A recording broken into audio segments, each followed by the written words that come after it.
Welcome to the KMG Fiduciary Partners Podcast. Here, we'll cover important topics on financial planning and asset management to help keep you informed and inspired for long-term success on your financial journey. Let's join the KMG team now for today's topic. Welcome to the KMG Fiduciary Partners Podcast. My name is Cameron Kaiser, and I am a wealth advisor at KMG. I'm here with Rob Thompson, who is also a wealth advisor here at KMG.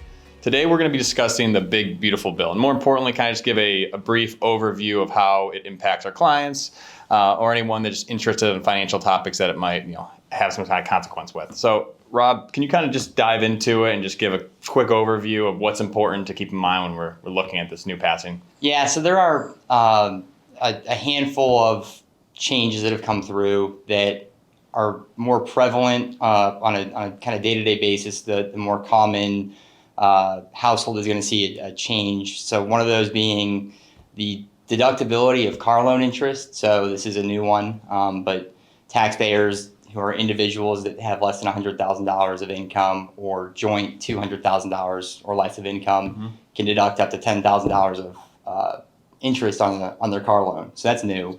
The second, and this is a big one for us, is they rolled out a senior bonus deduction. So if somebody is 65 years or older, or maybe both spouses are 65 years or older, they're eligible for up to a $6,000 deduction per person. So a max of $12,000 per couple. And what's that phase out limit? Yeah, so the phase out for individuals begins at $75,000 of adjusted gross income, and for joint filers it begins at $150,000 of gross income, and it continues to get phased out until you reach about $250,000 for joint filers. So there's a pretty good runway for a deduction for those that are 65 years and older. So we've been utilizing this a lot this year, this additional deduction, when we're looking at things like Roth conversions and sort of the year-end tax planning checklists. Another thing that, and this is going to impact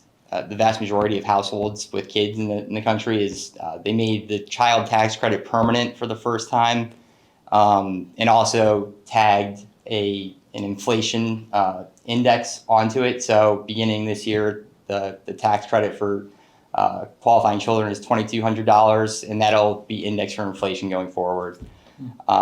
Another one, and this is a big one, is they enhanced the SALT cap for the deductibility of state and local income taxes.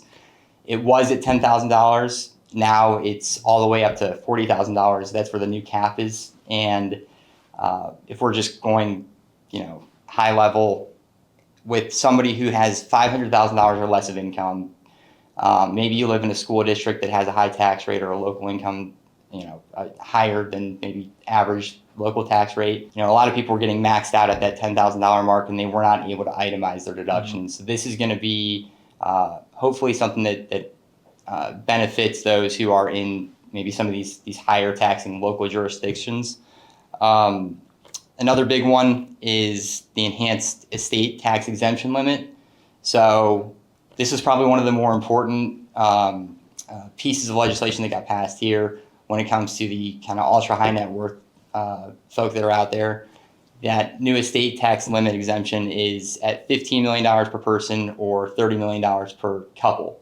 So in other words, if you're going to pass, $15 to $30 million down to maybe your kids or heirs, you can avoid that estate tax limit or stay below that estate tax limit threshold. So what was the change from last year? Well, the current way that, if you remember the Trump, the Tax Cuts and Jobs Act of 2017, they basically doubled that estate tax limit threshold. And if this had not been passed, we were going to revert back to prior Tax Cuts and Jobs Act, which would have been about half that.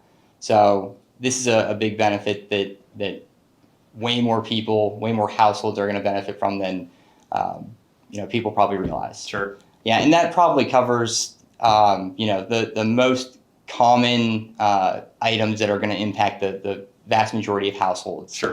There are a few more one-offs, but that covers kind of high level, the changes that are coming through. And again, keep in mind, this is a very high level checklist of the things to keep in mind. But if you want to dive in deeper and go in the weeds through this and see how it's actually applicable to your particular financial situation, please don't hesitate to reach out to us. We'd be more than happy to sit down and kind of see and tell you how it impacts you. Thanks for joining us for this edition of the KMG Fiduciary Partners podcast. We invite you to catch the next episode in our series for real-world advice from the KMG team. Follow us on LinkedIn at KMG Fiduciary Partners, where we'll keep the conversation going.